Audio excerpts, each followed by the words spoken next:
Hello everybody, welcome, welcome. If you're here, you can type a quick hello in the chat box, but I'd like to welcome you to the latest RELO monthly Bangkok webinar. My name is Katie Wood, and I am a teacher trainer with AUA Thailand.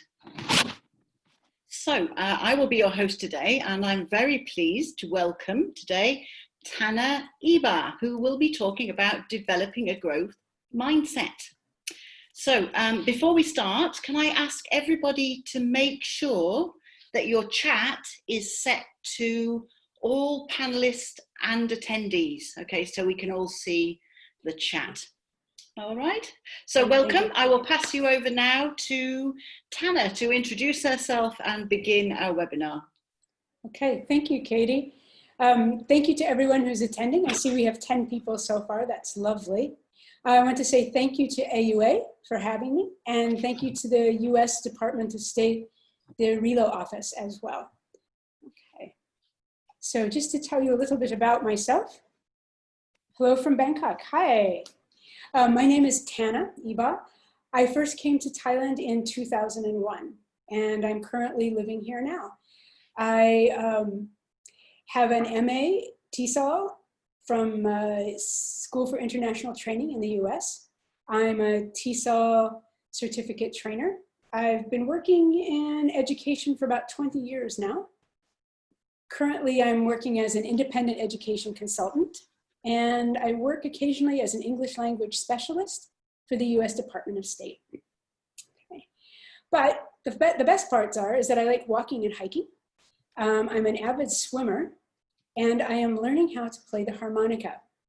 So that's been an interesting challenge for sure. In case you missed the part, I am currently living in Bangkok. I don't know if I mentioned that. So it's a lovely evening here. Hasn't rained yet today, but it's been raining a lot. So it's nice to have a sunny day. As we get started today, what I want you to know that by the end of the webinar, you should be able to define a growth mindset, what it is and what it's not. List actions that support growth mindset in a language classroom. Identify feedback statements that support growth mindset. And the best part, create a list of resources for your future use. So if you've just joined us, again, the topic today is growth mindset, and we'll explore that with your participation. We'll do a little bit of background on who Carol Dweck is. She's the person who came up with the idea of the growth mindset. So before we get started, if we could just do a few Zoom checks. Could you type your location and a hobby into the chat box? So I'll just put that I'm in Bangkok and I am a swimmer. So where are people from?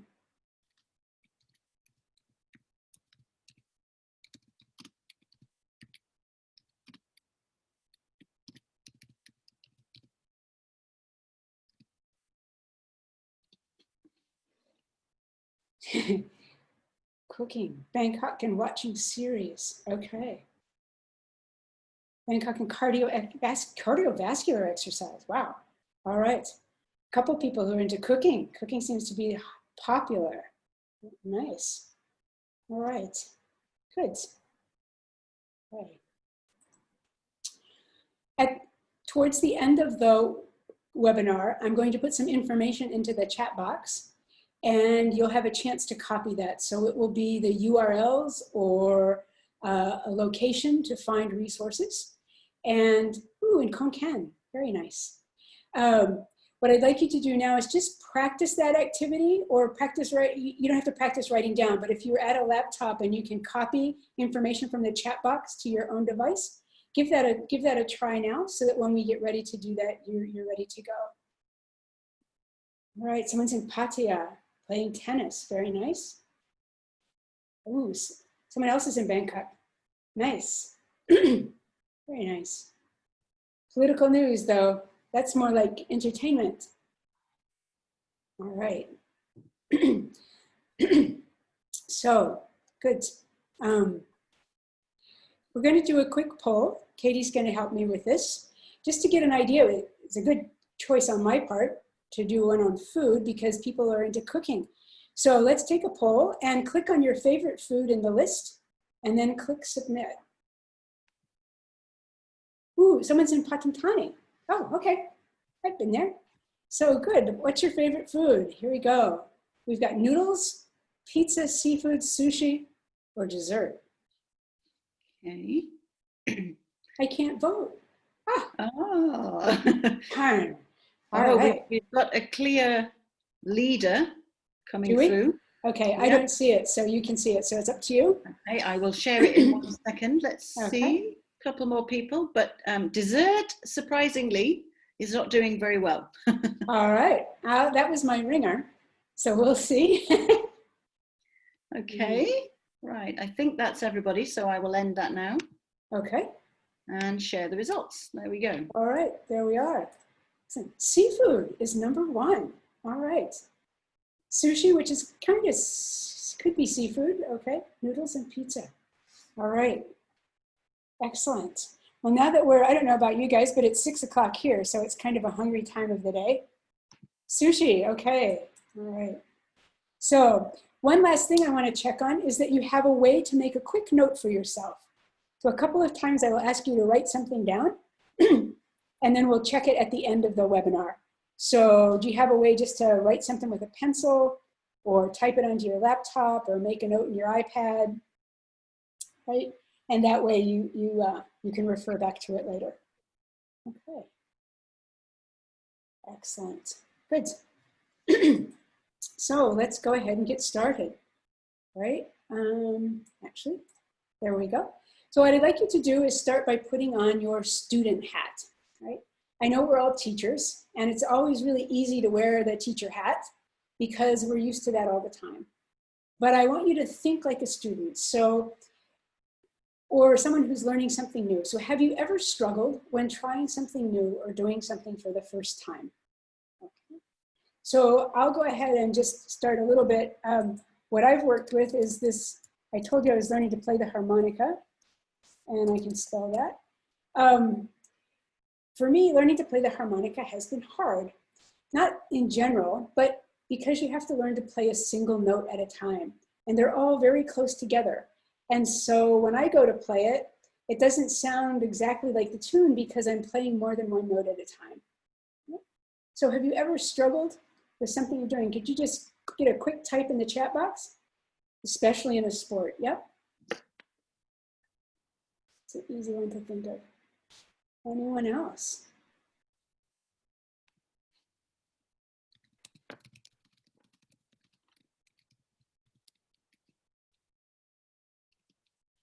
Learning to use Zoom. Yes, I think we've all struggled with that. Thank you for sharing. Yeah, good. Okay. Giving a mock test. Interesting. Okay. Yeah. For sure. I think swimming, oh, butterfly. Whoa, that's hard. Okay.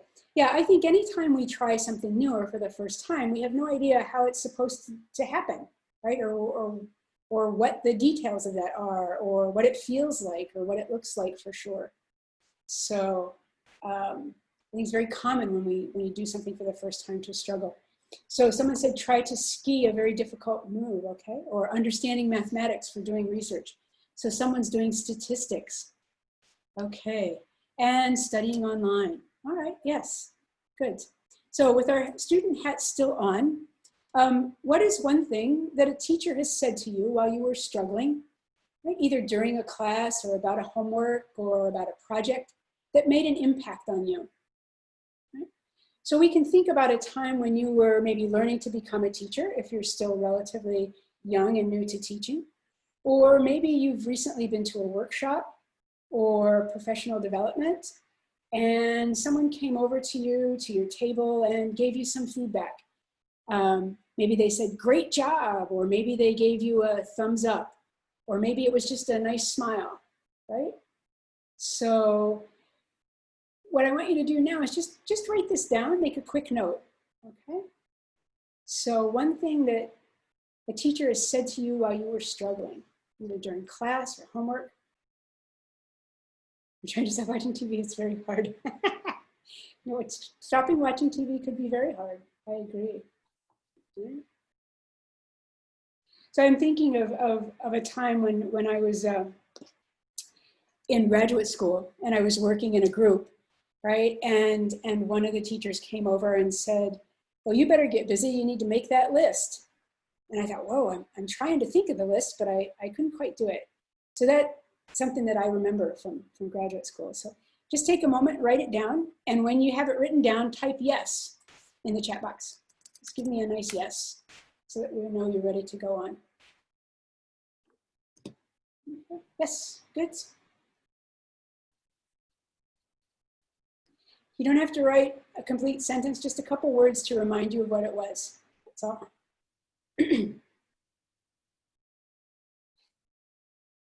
Okay, practice more. Okay, good.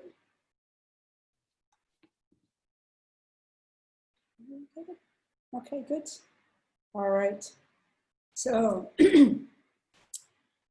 now that you have your message, what I want you to do is look at your message and then think about which statement below is most like the one that you just wrote down, the one that you remember, right? Did someone say, good job? Is it like that? Or is it like, you keep going even when it got challenging? Did someone encourage you to work harder? Or ask you, what's the difficult part? Did they tell you, keep trying, right? Or let me try explaining it in another way. So we're just gonna do a quick little poll using these exact same ones, right? Good, right? And when the poll comes up, type the number of the one that you remember, okay? So whenever you're ready, Katie. Okay. Excellent. So just right, just click the one that's most like yours. There we go. Okay, interesting. It's two of them are about the same right now. Is it argy-bargy, huh? Yeah. All right. Oh, and we've got a third possibility. Okay. So about half of the people have voted now. So I'll give you another bit of time. All right. Okay. Oh, we've got a leader. Ooh, okay.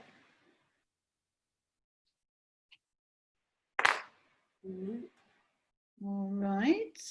Just 10 seconds more if you want to vote.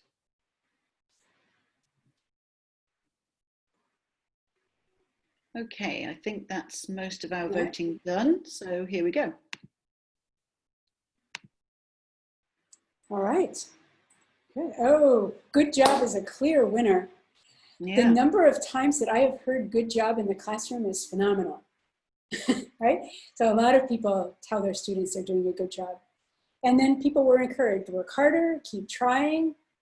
And then some people got a little bit more feedback there. Let me try explaining it another way, or you kept going even when it got challenging, right? So those two are a little bit different from the others, right, which are very short. And we'll come back to those in a little while. So you've got that written down and we'll be good to go, all right? Excellent. So let's explore growth mindset. Okay, we're going to answer the question, right? Is it an outlook on life? Is it an approach to problem solving? Is it something that only lucky people have? So again, just take a quick note, write down your idea, and we'll take a look at it at the end of the webinar.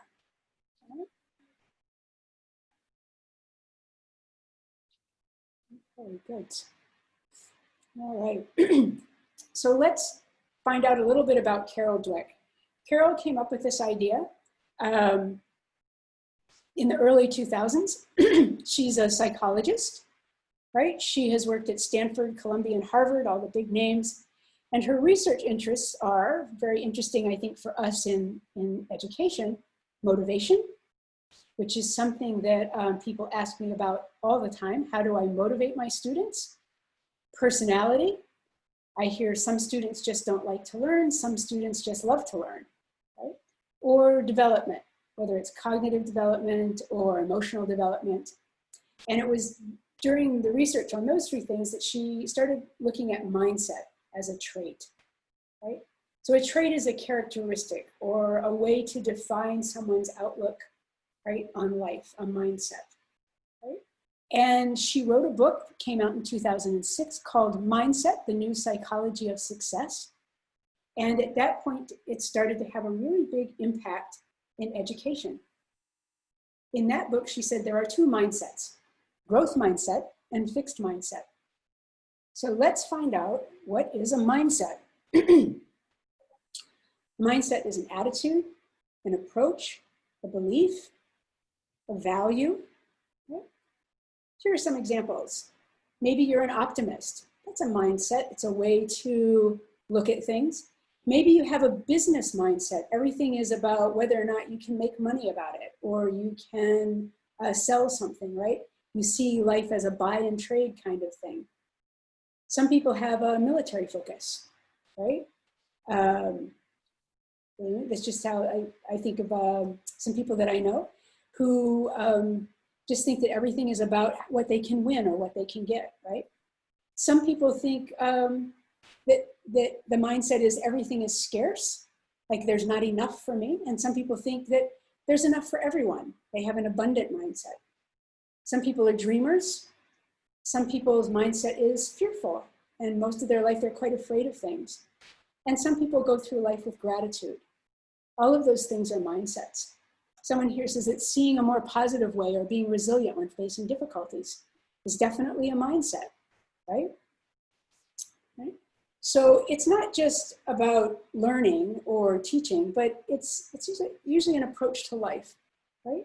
So I'm wondering, can you describe your mindset? Can you give one word for a mindset that you have?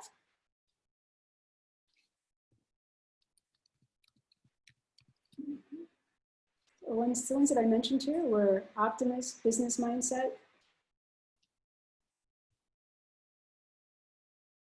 Curiosity. All right, good. Some people are curious through life. Easy to quit doing things when facing difficulties, sure. An intuitive way of moving through life. Well, that's interesting. Nice. Okay, good. All right. So let's ask, what is a growth mindset then? So someone's an optimist, nice. A growth mindset says that we have talents and abilities that can be developed through effort, persistence, and because we're in education, good teaching, right? So if your students have growth mindset, they might not think that everyone is the same, or maybe that everyone could be Einstein, right? But they believe that they can get smarter if they work at it, right?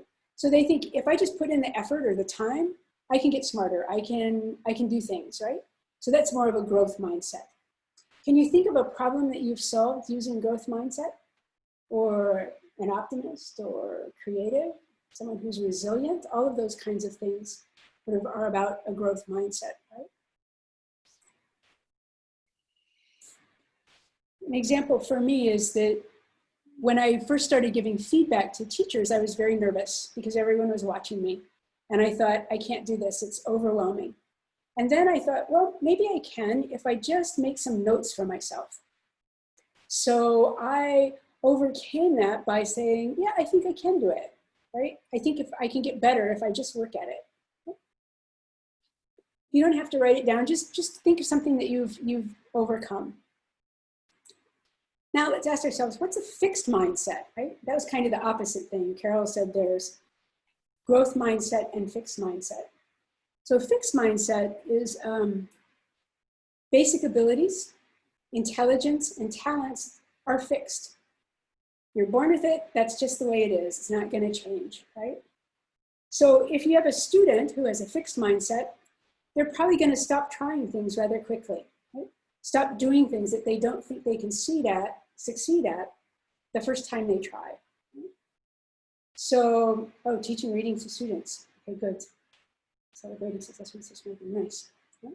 So if I come back and think about these students and think about when we said it's difficult to do something the first time, If a student has a fixed mindset, they try something for the first time, they don't succeed, they're probably going to stop trying things because they don't think that they're going to be able to improve. And one of the things that happens with those students is that they try to look smart because they're hearing things in the classroom that they would like to have said to them, or maybe teachers are telling them, even though it might not be true, you did a good job, right? So they won't try something because then they might not look so smart. So that's one of the behaviors that students with a fixed mindset will have. And I think we've all seen those students who don't want to try something new. So can you think of a time that you came across or said something where you had a fixed mindset? So my example was when I was really young, my mom told me that I couldn't sing. I couldn't carry a tune and I couldn't hit the right note. So I believed her and I never really tried. And I just sort of sang in secret. And then I learned much later in life that actually you can get lessons for that and get better. So I had a fixed mindset for a long time about being a singer. Okay, someone talks about perfectionism as an enemy to growth mindset. Yes, that is a difficult part, sure. Because you want that perfection and you're afraid that you can't get there. Absolutely. So one of the most common misbeliefs about this idea of growth mindset is that people are born smart, right? You're either born smart or you're not born smart, right? I can't have a good memory or I could have a good memory, right? So we think that we're stuck. And that's, growth mindset says that if we do certain kinds of things, we could maybe improve on that. And growth mindset is also a continuum, right? It's not one thing over here. You're born with a fixed ability, it cannot change. Or you have ability, but it's based on hard work, learning, training, and grit, which is like persistence. Black and white perception. Okay. So we're not probably one place or the other, right? We might be here on some days or for some things, and we might be over here for other things, like I was for singing. I was down here for a while and I thought, I can't change it. Now I'm practicing the harmonica and I think, well, if I practice a lot and work hard, I'll get better. So my mindset in that way has changed. So I'm going to ask you now, where do you think you are on the continuum? Right? Are you over here or are you more over here? How do you face failures? Some people dread failures and some people just accept it and figure it out. And some people are somewhere in between. You're in the middle. Okay, yeah. I wonder, as we think about this growth mindset, does it make a difference what kind of task or situation it is, right? I know that if people are watching me, sometimes I tend to slide down here to this side and say, oh, I can't do it, so I'm not going to try because I don't want to fail in front of other people, right? So I'll move towards this fixed mindset approach, right? If I'm tired or hungry, right, it's not going to make a big impact, but I might slide a little bit further down because I don't have the resources to make a better decision or to try harder, right? So it's this continuum and it changes, right? It can change on a regular basis.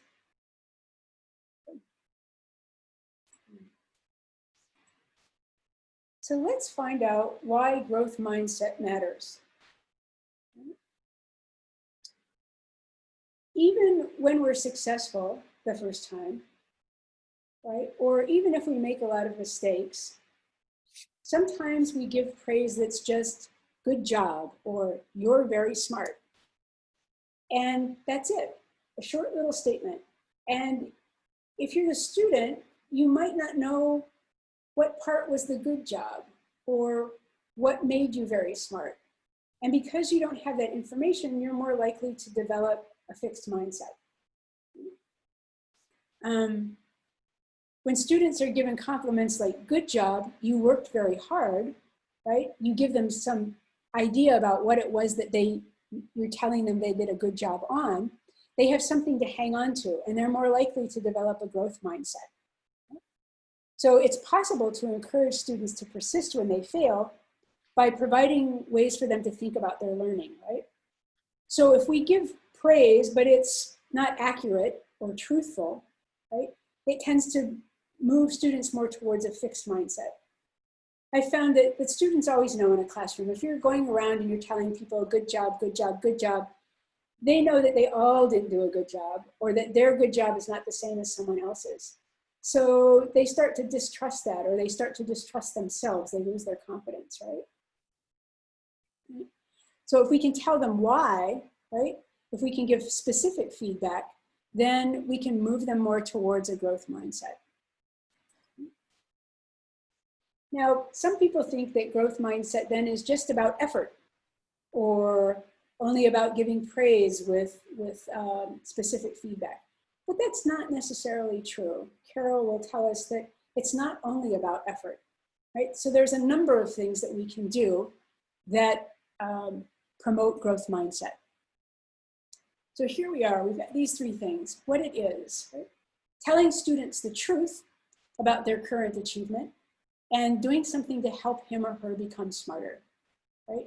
So we could say, you know, you're struggling with this, that's not the correct answer, but let's look at this together, right? Or let's look at what we wrote on the board, or remember what we talked about last week, right? Something that helps them get past that, right, will make a big difference.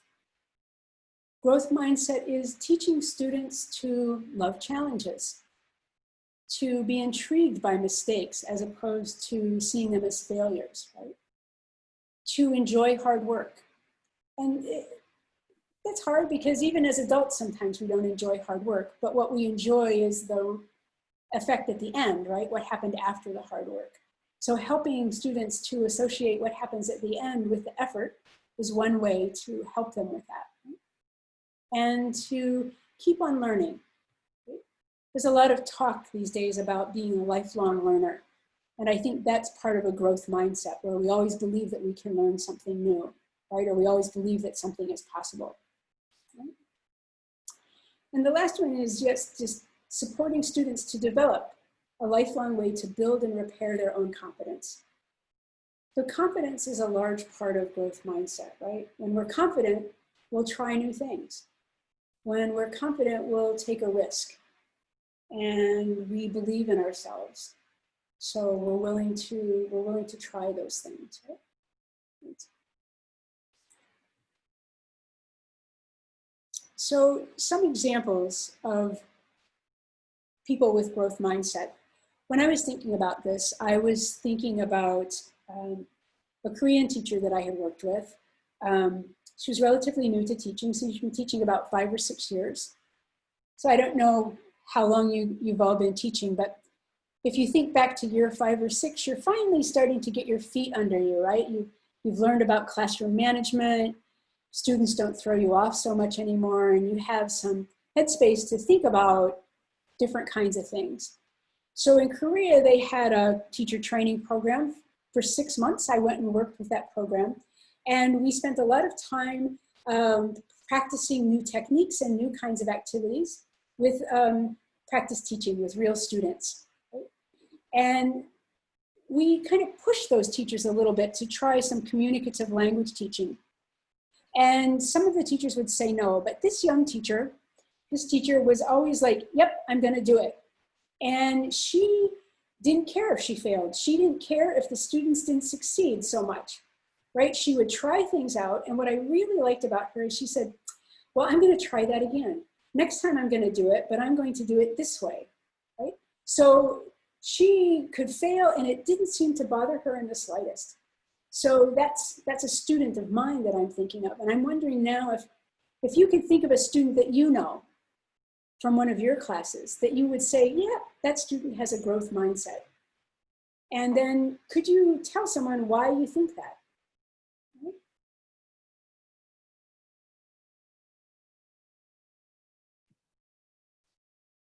If we just take a quick moment to type something in the chat box, right, or a keyword, or even just tell us the name of your student, no one will know who it is. It's the joy of being online, right?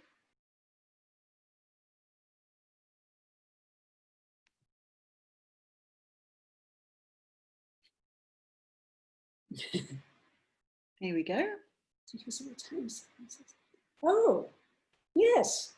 Yeah, I think that's very nice. Student who came up to me several times to learn the mistakes that they made on assignments. Right? It does show effort and improvement, right? So they're looking to make a change, looking to improve. Someone who's always persistent, right? Good. So someone who has grit, they just keep trying no matter what. Yep, excellent. Good.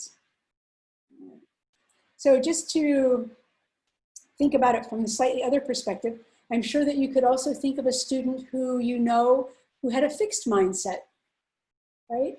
And the same question then is, could you tell someone why you think that?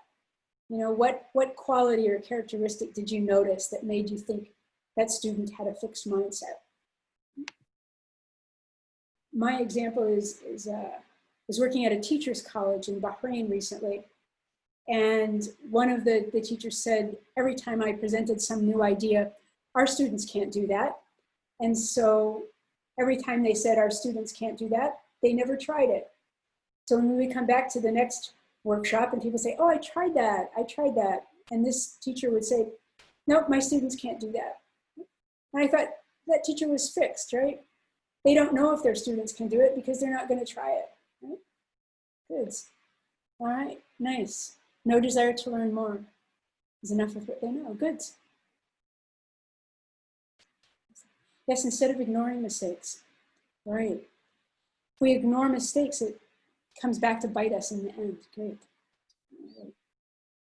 Student who is always defensive. That may be true. Yeah. There's a lot of reasons for being defensive, but that certainly could be one of them, right? Because they don't want to seem like they don't know what to do, right? That they don't want to seem like they're going to fail. Great.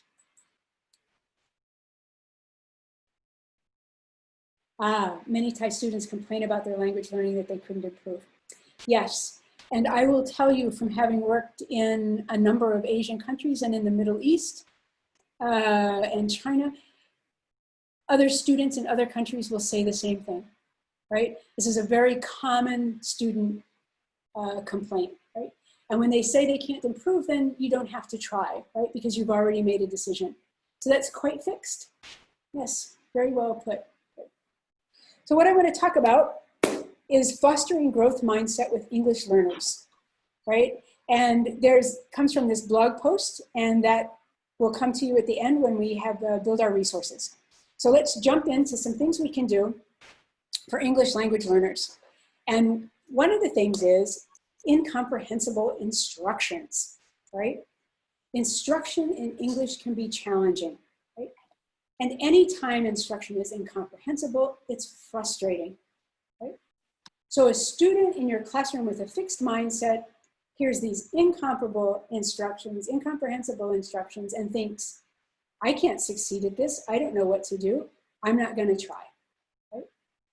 And even a student with a growth mindset may struggle and give up, right? Because they want to improve themselves, but they don't really know what to do, right? And if you don't know what to do, then you have a higher chance of failure, right? And that eats into your self-confidence. So what can we do about that, right? What can be done? And I think this is sort of best practice that a lot of us have heard about for a long time, right? Is a shorter instruction time with little chunks of information or comprehensible input. Facing challenges can be demotivating, I agree. So we need to break that down and help them out, right? We need to scaffold them. Right? Does anyone know what an ICQ stands for? You'll have to type because I can't hear you. Right? ICQs are a wonderful way to help make sure that our instructions are being understood. We'll see here if anybody is willing to take a risk. Yes. Oh, someone, comprehension questions. Close, yes. I call them, anyone else? Should we wait? Yeah. Instruction checking questions, yay. All right. So yes, so we give instructions and then we ask a short question to make sure our students understand. It gives them a chance to not just pretend that they know, because sometimes students will pretend that they know. Good. So that's what we can do for that one, right? Now, someone already mentioned this, right? When things are hard, right? Challenging content. Some activities and tasks simply take hard work and focus, right? Especially if it's a completely new task, right? And our internal conversation, right? My internal conversation with myself when someone wants me to do something challenging might be, well, I can't do it. I don't know if I can do it. Maybe I can't. How long is this going to take, right?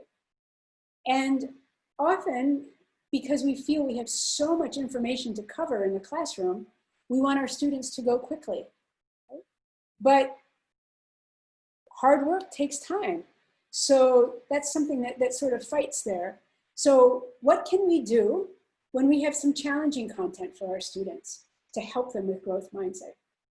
One of the biggest things we can do is just tell them, we're getting ready to do something and it might be a little bit difficult, or it might take a little bit longer than you think, and that's okay, right? They now realize that they change their expectation. Oh, this is going to be hard. Okay. If I don't get it in the first 2 minutes, that's okay, right? So it helps them to become successful if they know that. That's what we can do before we do challenging content. But what can we do after, right? So the thing is, when students see that they're putting in hard work, but they're actually learning, right? It leads to motivation, and they'll have more growth mindset, right? Which means they'll try again. It kind of spirals in a way, right? So what we can do is help students connect the work and the effort with success and achievement. We need some way to help them see progress over time. So it's kind of like when you're doing something and you're in the middle of it, it's hard to see the change. It's hard to see that progress. So if we can provide some data that shows their improvement, then we can help them to make those connections between hard work and success. So we could say something like, you guys talked for 20 seconds longer today, or your scores on Monday quizzes are up by 5%, right? Or maybe I've noticed that people are making fewer mistakes in their writing. So these kinds of things where they can see that progress is a way to help them feel confident about challenging content. And the last thing we can do, which is taking us back to the beginning of our webinar, is the language of feedback. So what we often see when students are being successful are these wonderful little things on the left. Good job, nice work, excellent. And the student feels kind of good about that. You may also hear the teacher say good job to someone that you know did not do the same good job you did. They may have done better, they may have done not as well, right? But we don't really know what any of these things refer to, for sure, right? If we say something like your hard work is paying off, right? Then we're telling them about their effort. It was a difficult task, but you've put in the effort. That's your good job, right? Nice work could be about a strategy that they're using. It's about metacognitive learning, right? So they use some strategy to get the right answer, right? So you can ask them about that strategy. Now they know, oh, my nice work is I used my strategy, right? Or you can say, excellent, you kept on going even when it got challenging, right? So persistence, right? You're telling them you are a persistent person and we're giving them this confidence, right? So that's that language of feedback. We need to step from that left column and add the stuff in the right-hand column to that, right? All right, so let's look at when students are struggling, right? Sometimes we often hear this, I've said it myself, work harder or keep trying, right? But if I don't tell them what to work harder on, is it pronunciation? Is it vocabulary? Is it they use the wrong tense, right? They don't know. So I can tell them to work harder, but it's going to give them a fixed mindset because they have nothing to work with there, right? The same with keep trying. They don't know what to keep trying. So if we add the stuff in the right-hand column, what part is proving difficult? Now we can start to help them, right? Or let me explain it in another way. One of the things I used to do when I was a beginning teacher is I would give instructions, students would sit there, and I would give the instructions again the exact same way, and they would still sit there. I thought if I just told them again, that would solve the problem. But we need to explain it in a different way, right? So if we do that, that feedback that we give those students then can help them to develop that growth mindset. So words can build students' confidence, right, and encourage them to keep going, or it can shut them down and discourage ongoing effort. So all these things in the left-hand column are great starts, but if we come over here and add something specific to that feedback, then it's going to help them move forward, right? So now's the time for you to check what you wrote at the beginning of the webinar, right? The answer to the question, what did your teacher tell you? And if I remember the poll, most of you heard good job, right? So it seems like a good place to go, but if they had given you an idea of what that good job was about, then they would have helped you to move forward with a growth mindset, right? And that's something that we can do for our students. Right.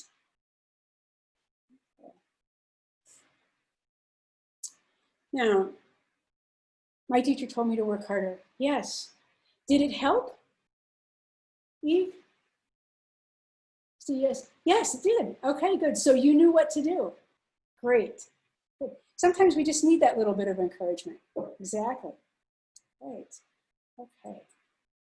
So I want to talk a little bit about cultural considerations, because my teacher told me that, yes, you can lead the team.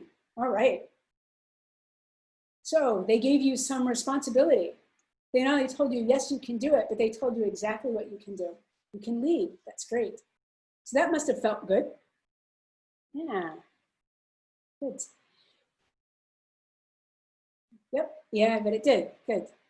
So I know that Carol Dweck is American, right? And this language that I've brought here are from her, from her book and from her talks about growth mindset.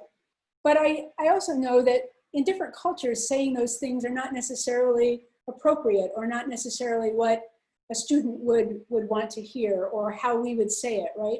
So if you're in Thailand, you may have a different way to say that phrase that's going to be better for your student. Or if you're from India, right, you might have a different way of thinking about that. So what I wanted to do is just take a moment and think about, I could say your hard work is paying off to someone in the States or maybe someone in a Western culture, but it's not necessarily what I would say to my students in Saudi Arabia or my students in China, right? I might think about that a little bit differently. So if you could just think of one of these, how would you change it for your student? And could you type that into the chat box for us? What's something you could say to students who are being successful? Good job. And then what else would you say?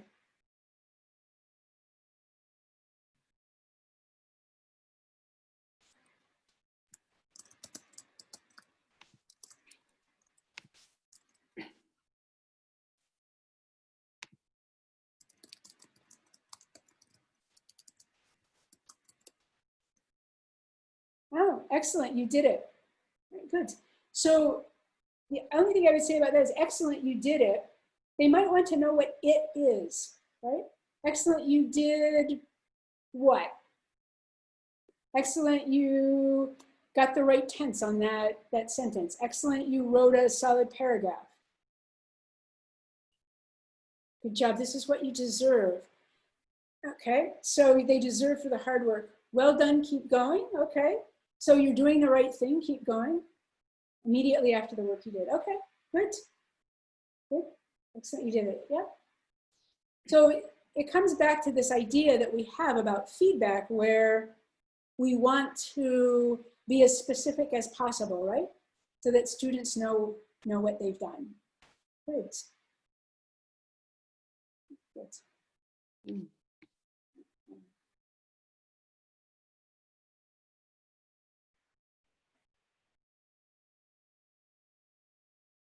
Yeah, there's one up there. I like the one, you have an organized mind map. Ah, you have an organized mind map. Yep. So it's quite specific. Yeah. Good. You have an organized mind map. Or I noticed that good job, you've capitalized all of the first word of every sentence. Right? Or well done, you and your partner have been talking for 2 minutes. Mm. I might say something like, I can see that you're about halfway done. Are any of these difficult for you? Right? So that we can find out what the problem is to help them. Ooh, I'm proud of you. You did a great presentation with clear explanation and lots of informative slides. Perfect. So they know exactly what that is. And then their confidence is true, right? It comes back to this idea of whatever praise we give, it needs to be true. So if we're going to tell them something is not right or they haven't succeeded, then we need to give them that information so that they know how to move forward. Right? And they don't feel like they're stuck. Right? That's the idea. With growth mindset, you need to think that if I do something different, if I try harder, I will actually make a change. Right? Mm-hmm. So we have to know what it is that we want them to change or to help them with. Right? Good. So if we look back at the article, the 3 things there, right? We're providing comprehensible instructions. And we talked about having them be short, asking an ICQ, an instruction checking question. One of the things I do, even for adults, right? Some people say, oh, we're not children, but even adults, I will tell them, I will show them, right? I might write it on the board or put it on a poster so that they can refer back to those instructions, right? Or ask someone else, could you repeat the instructions? So that we can really clear that we're all starting knowing what we're supposed to do. And when we know what we're supposed to do, then there's hope of actually doing it, right? It's easier to have a growth mindset when you know what you're actually supposed to do. When you don't know what you're supposed to do, you're going to feel very stuck and a fixed mindset will set in. Right? The second big thing was acknowledging and showing progress with difficult content, right? So I know that when students feel stressed or they think something is too hard or too difficult, it's easy for a teacher to help them, right? And then they don't actually have to do it. Or it's easier for a teacher to say, it's okay if you don't finish the last answer, it's too hard. Right? I've heard that. It's okay if you know, you take it for homework, right? Or we give excuses, right? That it's okay if it's hard, you don't have to try. And that kind of keeps them stuck there. What we need to do is help them, right? Again, come back and say, this is hard and this is how you succeeded. This was your effort and this was your success, right? So any way we can show them progress helps them to make that connection, right? And the last one is providing specific feedback in a positive way. So just to summarize, these are the things that we can do.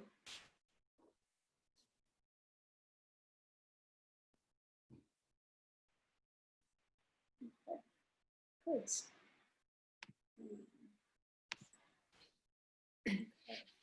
So let's take a quick moment to check your prediction, right? So somewhere at the beginning,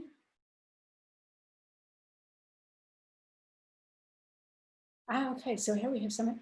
I'm proud of you, you did a great job. Okay, second one. Students turned a writing assignment with lots of mistakes. Is it okay to write good try on her paper before returning it back? Lovely. I would write good try, and then I would put something specific about what that student can do to improve so they don't feel stuck, right?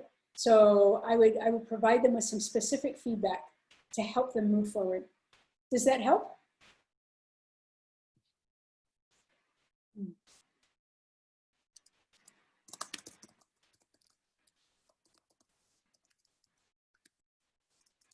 Okay, good, great, good question. Good.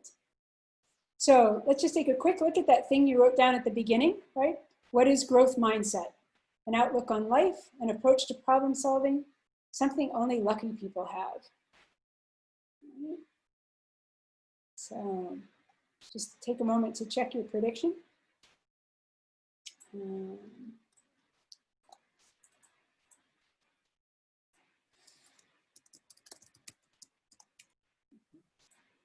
So, good.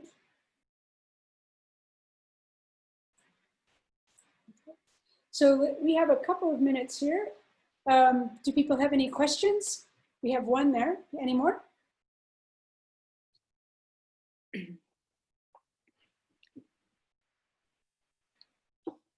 you want to have a think, you can type in the box.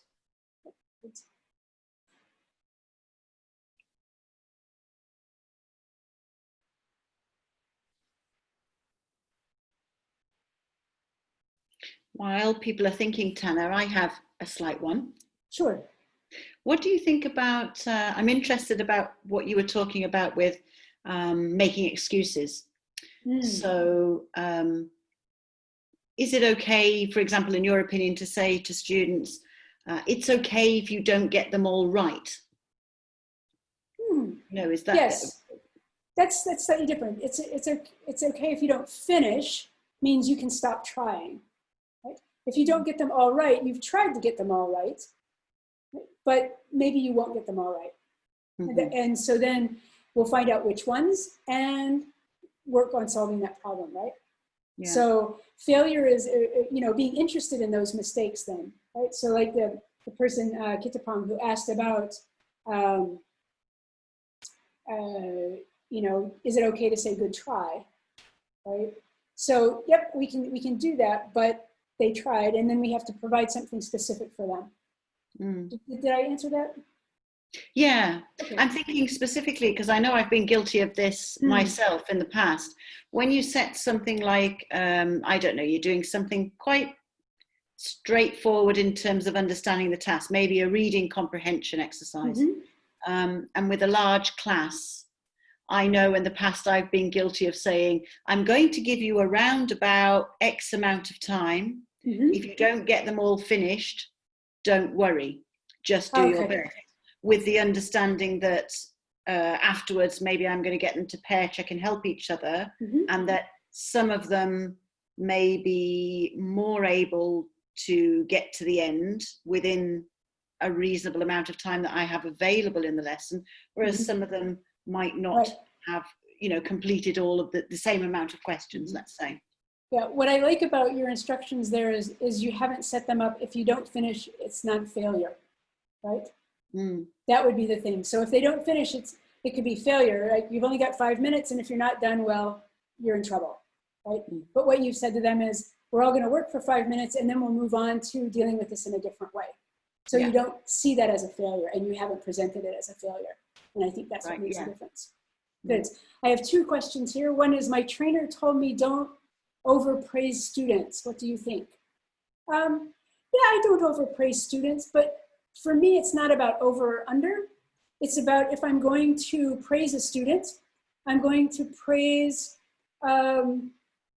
their effort or their job or something very specific, right? I'm not going to just say good job.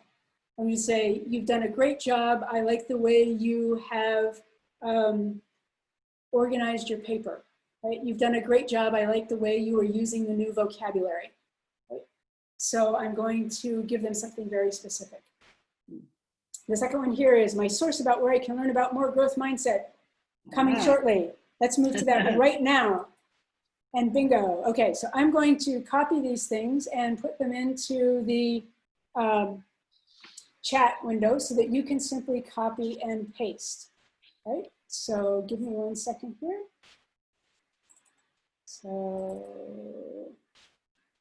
these are YouTube videos that you can go to and just copy those there. Some are for your students and some are for teachers.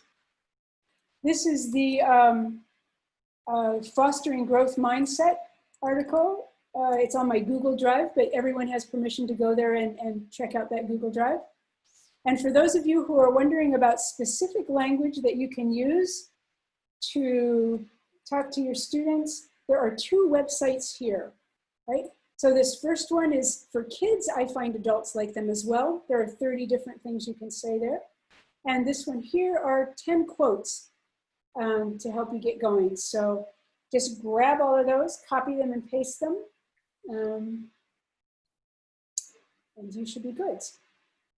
There's also a QR code for the blog post here. Right, so if you hold up your phone, you can grab that. Wonderful. Yeah, maybe some people do. Good.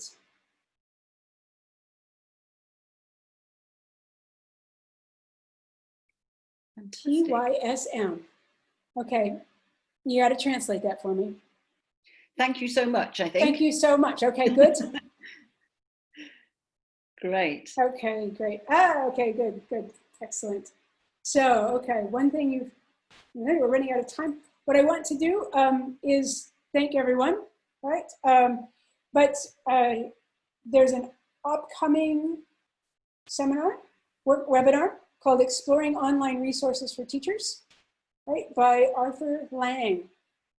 Right? Yes, Arthur will be coming to talk about that and to help us find relevant and useful things for you as teachers and to use in your classes. So please don't forget to continue to follow RELO Bangkok on their Facebook page, and also AUA Professional Learning Department on their Facebook page. We'll be sharing the flyer for that there. And also if you're on the line group, we'll be sending out that flyer. So please think about joining us for our next one. But I would like to say a very, very big thank you to Tanner there. I think that was so interesting, both professionally and personally. Okay. So thank you so much, Tanner. Oh, you're more than welcome. And again, I want to thank AUA and thank US Department of State and thank all of you guys for coming and being part of the webinar this evening.